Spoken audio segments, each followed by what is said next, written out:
Popote ulipo ndani na nje ya mipaka ya Jamhuri tukufu ya Muungano wa Tanzania, karibu sana tuizungumze michezo. Hii ni Mpenje TV.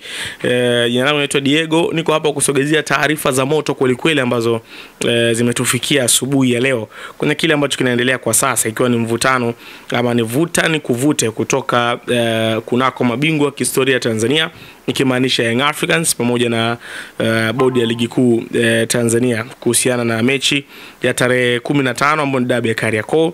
Lakini swala hili haliko kwa upande wa Young Africans peke yao. Hata Simba na wao wameamua kuvunja ukimya kwa namna moja au nyingine. Kupitia meneja habari na mawasiliano wa Simba Ahmed Ally mapema asubuhi ya leo ameandika mawazo yake ama namna ambavyo anavyoona sakata hili linakoelekea na namna ambavyo linatakiwa lipatiwe utatuzi. Niko hapa kupitisha kile ambacho Ahmed Ally amekiandika, na utanipa maoni yako kuandika kwenye comment hapo nini ambacho semaji la CAF amekifikiria, ama wewe mwana michezo una mtazamo gani? Semaji ameandika kama ifuatavyo: nimepitia kwa matakwa ya nyuma mwiko, akimaanisha Young Africans waliowasilisha bodi ya ligi. Nimeona kuna usela mwingi badala ya hoja za msingi. Unataka katibu mkuu wa TFF ajiuzuru kwa kushindwa kusimamia waamuzi. Pengine hamjui kazi za katibu mkuu. Jukumu lake ni kuandaa kozi za waamuzi, kuboresha maslahi yao na kuadhibu wanaokosea. Yote hayo yanafanyika kwa 100%. Mafanikio ya leo kwenye mpira wa miguu ni kutokana na mchango wa mtendaji mkuu akiwasimamia vema na Rais Wallace Karia na kamati yake ya utendaji. Timu zetu za taifa za madaraja yote zinapishana kwenye michuano ya Afrika. Hii ni kazi ya katibu mkuu. Siko hapa kueleza mafanikio yake, lakini itosha kusema tu mpira wa miguu hauko tayari kupoteza lulu kwa maslahi yenu. Wanataka pia mtendaji mkuu wa bodi ya ligi Almas Kasongo naye ajiuzuru. Kwa kosa gani? Ubaya wa Kasongo umeanza lini? Wakati mnachukua ubingwa mara 3 hamkuona ubaya wa Kasongo?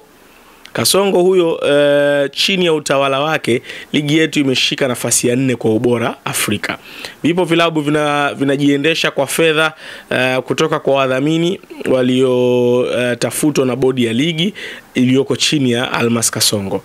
Tuambie tu, hatujajiandaa kumpoteza Kasongo hivi sasa. Mazuri yake ni mengi kuliko ubaya mnaompakazia.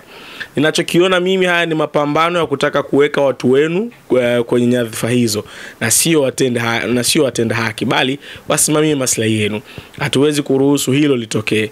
Mikwara ya kuwa hutoshiriki ligi msimu ujao mpaka matakwa yako yafanywe kazi, huo ni mkwara wa bata. Mpira wa nchi hii unaweza kwenda bila wewe na watu wakafurahi. Amepotea Pan Africa, Red Star na Cosmopolitan. Wewe nani? By the way, timu yenu ni sports club.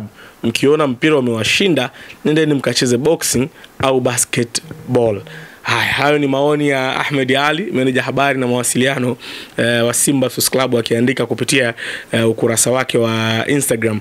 Na ziko baadhi ya comment hapa, kila mtu akieleza la kwake. Maoni yamekuwa ni mengi, ubaya ubwela, wengine wakimwambia semaji piga spana, bado anapumua piga kichwani semaji, usela mwingi.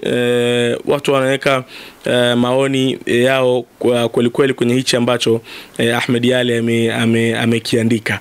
Hilo ndio kubwa ambalo asubuhi ya leo nimeamka nalo kukusogezea. Lakini pia nikukumbushe, hapo jana kuna taarifa ambazo zilitoka, taarifa kwa umma nyingi kweli zilikuwa zimetoka siku ya jana kwenye madai ya Young Africans kutolipwa fedha zao walizopata kwenye ushiriki wa ligi kuu, ushiriki wa kombe la CRDB msimu uliopita, yani bingwa wa CRDB msimu uliopita. Na ziko taarifa zinazodai kwamba ni shilingi milioni 200, lakini kwa mujibu wa mdhamini mkuu wa michuano hiyo ambao ni CRDB, anasema ametoa shilingi milioni 250 kwenda kwa shirikisho la mpira wa miguu Tanzania TFF. Na barua ziko kama ifuatavyo, na zinaeleweka, kwani jana kila kitu kilienda sawa na kila Mtanzania na mwanamichezo alishuhudia kile ambacho TFF pamoja na Young Africans ilikuwa inapishana huko mitandaoni kutoa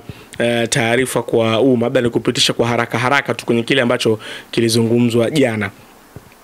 TFF walitoa taarifa kwamba tunapenda kuthibitishia umma kuwa benki ya CRDB ndiyo mdhamini mkuu wa mashindano ya kombe la shirikisho na inatekeleza ipasavyo majukumu yake ya kimkataba.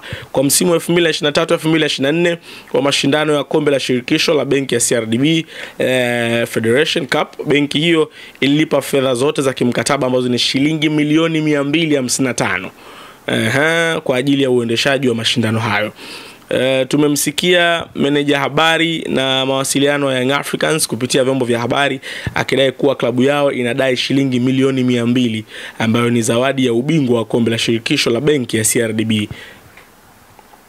Tunapenda kutoa ufafanuzi kuwa TFF ndio inadai klabu hiyo. Young Africans iliomba kwa barua fedha zao za zawadi katika mashindano mbalimbali zikatwe kulipia malipo anayotakiwa kulipa kwa TFF, ikiwemo ada za wachezaji wa kigeni. Hivyo ili kutoendelea kusababisha sintofahamu kwa umma, tumeandikia barua ya Young Africans kutuma kwetu mtaalamu wao wa fedha kesho saa 4 asubuhi ambao ndio leo, kuhakiki deni la klabu hiyo ikiwa ni vielezo vyote vya ofisi ya TFF. TFF itaendelea kutekeleza wajibu wake kusimamia mpira wa miguu, ikiwemo kubadili taswira za wadhamini wake. Haya, hilo ni shirikisho la mpira wa miguu Tanzania, lakini mabingwa wa kihistoria na wao hawakukaa kimya, wakaja na hii hapa.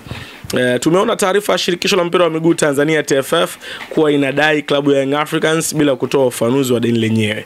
Tunapenda kujulisha umma kuwa klabu ya Young Africans haijawahi kulipwa fedha yoyote ya ubingwa wa kombe la shirikisho kwa misimu mitatu mfululizo, yani msimu 2021-22, 2022-23, 2023 na 2024. TFF wamekuwa wakishikilia fedha hizi za ubingwa kwenye akaunti zao kila msimu unapomalizika, huku wakifahamu ni makosa na ni kinyume cha utaratibu. Hakuna uthibitisho wote wa kimaandishi kuonyesha kama TFF wamewahi kulipa fedha hizi za ubingwa kwa klabu ya Yanga. Ni aibu na fedheha na kumtia dosari mdhamini kuendesha mashindano bila kumlipa bingwa wa misimu mitatu mfululizo. Tunaendeleza dawa ya deni ni kulipa kwa wakati, ikiwa ni haki ya msingi na inampa heshima mdhamini wa mashindano. Ieleweke, ada ya malipo wa wachezaji wa kigeni walizozisema kwenye taarifa yao hulipwa mwanzo wa msimu mpya na hela hizo za ubingwa hutolewa mwisho wa msimu. Klabu ya Young Africans haijawahi kupokea taarifa yoyote rasmi kutoka TFF kuhusu klabu yetu kuwa na deni kwao. Uongozi wa klabu ya Young Africans unaendelea kusitiza kulipwa pesa yake ya ubingwa wa kombe la shirikisho CRDB kwa msimu 2023-2024 ili tuweze kucheza mchezo wa fainali siku ya 28 Juni 2025. Kwa ufupi tu hao ndio waliojiri jana. Mtazamo wako ni upi na hichi ambacho amekiandika Ahmed Ally mapema?